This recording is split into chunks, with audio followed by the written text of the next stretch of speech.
नमस्कार मेरे नन्हे साथियों, आप लोग सही अच्छे हैं, मुझे पूरी उम्मीद है आप स्वस्थ होंगे। आज फिर से श्री कृष्ण विज्ञान केंद्र की ओर से मैं मोहम्मद आफ्ताब हुसैन अपनी मशीनों के सीरीज़ में आपके समक्ष प्रस्तुत हूँ। आज फिर से कुछ नई मशीनों की बात हम आपसे करेंगे और मुझे उम्मीद है आप इसको सुनकर समझकर आपको बेहद मज़ा आएगा। उदाहरण स्वरूप मैं उदाहरण के साथ ही अपने इस वीडियो को शुरू करना चाहूँगा। आजकल आपने देखा होगा, जब भी हम किसी दुकान पर कोई सामान खरीदते हैं, हमसे ये कहा जाता है कि आप कैशलेस ट्रांजैक्शन कीजिए, है ना। यानी आप करेंसी को ना यूज़ करके आप अपने फ़ोन से ही पेमेंट कर दीजिए, जिसमें हम बहुत सारे एप्लीकेशन का यूज़ करते हैं। एप्लीकेशन क्या है वो सब आपको पता है। वहाँ पर आपने देखा होगा एक कोड लगाई जाती है जिसको आप स्कैन करते हैं और फट से आपका पेमेंट हो जाता है। सिर्फ यही नहीं, आपने गाँवों में तो खास कर ना, मगर शहरों में आपने अक्सर ये देखा होगा कि जो बड़े बड़े दुकानें होती हैं, मॉल होते हैं, उसमें जब हम बहुत सारी चीज़ें खरीद कर जब कैश काउंटर पे जाते हैं, बहुत सारे सामान होते हैं, भीड़ बहुत लगी होती है, तो कैशियर का काम बहुत बढ़ जाता है, बहुत डिफ़िकल्ट हो जाता है कि वो कैसे फटाफट लोगों का बिलिंग कर पाए और उसे आगे बढ़ा पाए। वो करता क्या है, आपने देखा होगा किसी भी प्रोडक्ट के पीछे में एक कोड लगी होती है। वो एक ऑप्टिकल रीडर लेकर उसको स्कैन करता है और वो एक बीप की आवाज़ आती है और उसके बाद वो नीचे रख देता है और उसकी स्क्रीन पर, जो कंप्यूटर स्क्रीन होती है, उसका अमाउंट चला आता है। आपने देखा होगा। ऐसे सिस्टम को आप कैसे समझेंगे? समझना तो चाहिए क्योंकि हम इसका उपयोग करते हैं। बेसिकली वो जो मॉल की उदाहरण मैंने आपको दी है, वहाँ पे जो कोड हम यूज़ करते हैं उसको हम बार कोड कहते हैं। बार कोड क्या होती है, ये नाम तो आपने ज़रूर सुना होगा।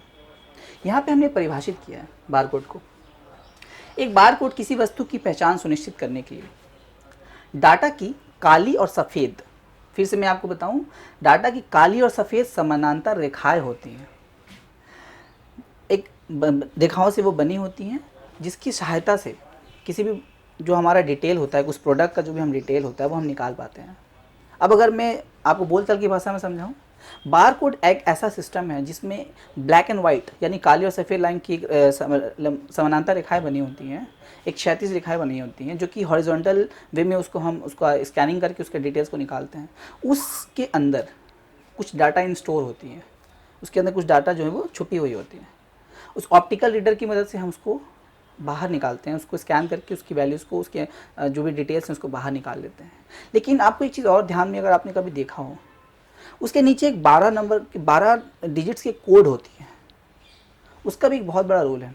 उसे हम यूनिवर्सल प्रोडक्ट कोड कहते हैं। उसमें जो शुरू के 6 नंबर होते हैं वो किसी भी कंपनी के एक पार्टिकुलर कोड होती है।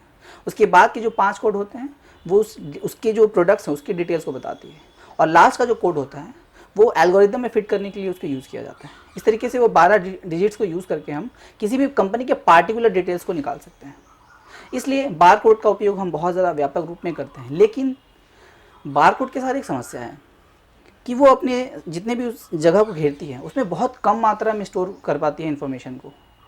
इसलिए हमें एक और सिस्टम की ज़रूरत पड़ी। लेकिन मैं आपको बार कोड के बारे में कुछ इन्फॉर्मेशन और देना चाहूँगा। बार कोड 1951 में 2 साइंटिस्ट ने मिलकर बनाया था, जिनके नाम थे नॉर्मन जोसेफ वुडलैंड और बर्नार्ड सिल्वर। वैसे तो उन्होंने ये काम 1948 से 1949 में शुरू कर दिया था, लेकिन उनको पेटेंट मिलने में 2-3 साल लग गए। इसलिए उनको ये जो पेटेंट मिला वो 1951 में मिला। लेकिन बारकोड का उपयोग तभी शुरू नहीं हुआ था, उसका उपयोग लगभग 1974 से 75 यानी 22 से 23 साल के बाद, 24 साल के बाद उसका उपयोग मार्केट में आया, शुरू हुआ और व्यापक रूप से उसका उपयोग किया गया। लेकिन जैसा कि मैंने आपको बताया, वो ज़्यादा जगह में बहुत ही कम मात्रा में स्टोर कर पाती है इन्फॉर्मेशन को। इसलिए हमें एक ऐसे सिस्टम की ज़रूरत पड़ी जहाँ पे हम ज़्यादा से ज़्यादा इन्फॉर्मेशन स्टोर कर पाएँ। इसके लिए हम क्या करेंगे, आपको मैं बताना चाहूँगा एक और कोड के बारे में, जिसे हम QR कोड या क्विक रिस्पांस कोड कहते हैं। आपको मैं यहाँ दिखाना भी चाहूँगा। यहाँ पे QR कोड के बारे में डिटेल्स यहाँ दिखाई गई हैं। QR कोड के बारे में हम कैसे शुरू करेंगे, कैसे वो उसकी एवोल्यूशन हुई, कैसे वो आगे बढ़ा। 1994 में जापान में एक कंपनी ने इसे बनाया था जिसका नाम था डेंसो वेव। उसके एक साइंटिस्ट थे जिन्होंने अपनी टीम को मिलकर इसको बनाया था। उन साइंटिस्ट का नाम था मासाहिरो हारा, उनका यही नाम था।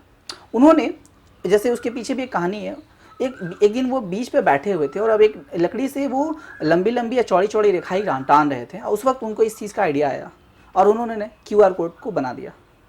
लेकिन QR कोड के साथ फ़ायदा क्या है, ये एक वर्गाकार स्ट्रक्चर होती है, जैसे इसको डेफिनेशन भी यहाँ पे दी गई है। QR कोड ये त्वरित प्रतिक्रिया संकेत वाली एक वर्गाकार संरचना है जिसमें सफ़ेद और काले रंग से बने विशेष प्रारूप होते हैं।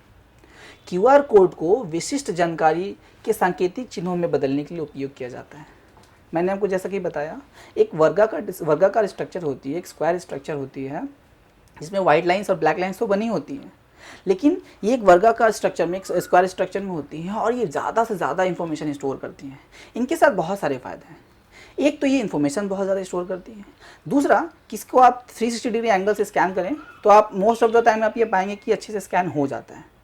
और सब, जैसे कि मैंने आपको बताया, सबसे ज़्यादा ज़रूरी बात कि ये बहुत ज़्यादा इन्फॉर्मेशन को स्टोर कर पाती है। अगर हम डिजिट्स की बात करें तो करीबन 7000 डिजिट्स को लगभग में बताया जाता है कि स्टोर कर सकती है, और करीबन 4000 टेक्स्ट को, यानी वर्ड्स एग्जैक्टली नहीं कहूँगा, जो अल्फ़ाबेट्स होते हैं वो, उसको ये स्टोर कर पाती है। लेकिन बार कोड के और QR कोड के अगर हम बेसिक डिफरेंस निकालें, QR कोड जैसे भी जिस प्रोडक्ट के बारे में हम बात करते हैं, कोई भी जो प्रोडक्ट हम उसके अंदर की जो इन्फॉर्मेशन उसको स्टोर करना चाहते हैं वो कर पाती थी। लेकिन QR कोड के साथ और भी बहुत सारे फ़ायदे हैं। ये सिर्फ प्रोडक्ट कोड के बारे में डिटेल्स नहीं देगा आपको। अगर आप मान लीजिए किसी URL को उसके अंदर स्टोर करना चाहते हैं, URL क्या होती है? Union resource locator. जो किसी वेबसाइट को अगर आप ढूंढना चाहते हैं तो URL के द्वारा आप उसे ढूंढ सकते हैं। न सिर्फ URL, किसी भी एप्लीकेशन, किसी बुक को आप ढूंढना चाहते हैं, या फिर कोई किसी कंपनी के पूरे डिटेल्स को आप जानना चाहते हैं, बस एक QR कोड के माध्यम से आप उसे समझ पाते हैं, जान पाते हैं। लेकिन अब इसके पीछे थोड़ा हमें समझना होगा कि QR कोड को उन्होंने प्राइमरीली क्यों बनाया था। डेंसोवेब की जो कंपनी थी जिन्होंने इसको बनाया था, उन्होंने साधारण तौर पे उस वक्त की जो ऑटोमोटिव इंडस्ट्रीज़ होती थी, यानी जो गाड़ियाँ बनाती थी, उसके गाड़ियों को ट्रैक करने के लिए इस QR कोड को बनाया था। और उसके बहुत सालों बाद तक भी इसका उपयोग बहुत ज़्यादा नहीं हुआ। 12-15 सालों के बाद जो मोबाइल इंडस्ट्रीज़ में इसका उपयोग बहुत ज़्यादा तौर पे करना शुरू हो गया। जितने भी कंपनीज होती थी वो अपने प्रोडक्ट्स के डिटेल्स को किसी QR कोड को बनाकर कहीं एक जगह दे देती थी, जिसको स्कैन करके आप उसकी इन्फॉर्मेशन ले सकते थे। और ऐसे ही धीरे धीरे करके मार्केटिंग इंडस्ट्रीज़ में एक रिवोल्यूशन आया, क्रांति आई, और आज लगभग हर जगह आप QR कोड का उपयोग या बार कोड का उपयोग देखते हैं। ऐसा नहीं है कि हम QR कोड के आने के बाद हम बार कोड का उपयोग बंद कर देंगे, नहीं, ये अपनी अपनी जगह पे अपने अपने रोल को प्ले करती हैं। लेकिन साथ ही साथ इन दोनों के अंदर बहुत सारे डिफरेंसेस हैं। एक और बात जो आपको ये समझनी होगी कि जो बार कोड है वो सिर्फ हॉरिजॉन्टली वर्क करता है, यानी कि 1 डायमेंशनल वर्क करता है। लेकिन जो QR कोड है हमारा, वो 2 डायमेंशनल वे में काम करता है। आइए अब मैं आपको स्क्रीन के द्वारा ये समझाता हूँ कि QR कोड कार्य कैसे करता है। आप यहाँ देख सकते हैं different types of QR code बने हुए हैं। आप ज़रा स्क्रीन पे यहाँ फोकस करें तो आपको ये दिखेगा, यहाँ बहुत सारे QR कोड बने हुए हैं। अब जो पहला QR कोड है, जैसे मैं इसको यहाँ पे स्कैन कर रहा हूँ, आप देखिए गवर्नमेंट ऑफ बिहार की जो वेबसाइट है उसकी पूरी इन्फॉर्मेशन यहाँ चली आ रही है।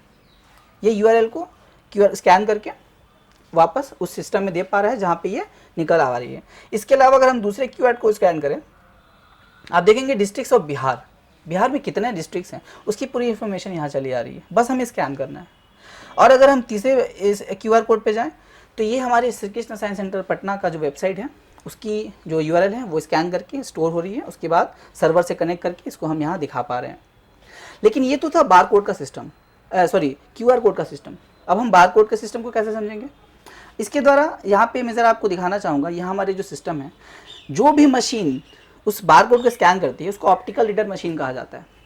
बेसिकली वो ऑप्टिकल रीडर मशीन क्या करती है, उस प्रोडक्ट को स्कैन करती है, उससे जो लाइट वेव्स निकलती हैं वो एक मशीन के द्वारा एक दूसरे सिस्टम में जाती हैं जहाँ वो एनालॉग वे में कन्वर्ट हो जाते हैं। एनालॉग सिग्नल में वो कन्वर्ट होकर एक कन्वर्टर के द्वारा वो डिजिटल सिस्टम में चेंज होती है।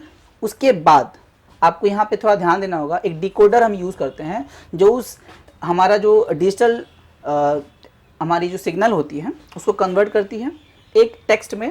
वो टेक्स्ट के बारे में भी थोड़ी मैं इन्फॉर्मेशन आपको दे दूँ। एक टेक्स्ट होती है जिसको हम ASCII कहते हैं, American standard code for information interchange. ये एक यूनिवर्सल कोड मानी जाती है। ये बेसिकली बाइनरी डिजिट्स को टेक्स्ट में कन्वर्ट करने का काम करती है, और भी बहुत सारे इसके काम हैं। बेसिकली ये डिजिटल सिग्नल को टेक्स्ट में कन्वर्ट करने के लिए एक कोड बनाई गई थी जिसको ASCII से अप्रूव किया जाता है। तो बेसिकली इस प्रकार होता ये है कि बार कोड में जब भी हम किसी मटेरियल को स्कैन करते हैं वो सर्वर की डिटेल निकाल के कंप्यूटर स्क्रीन पे दिखा देती है।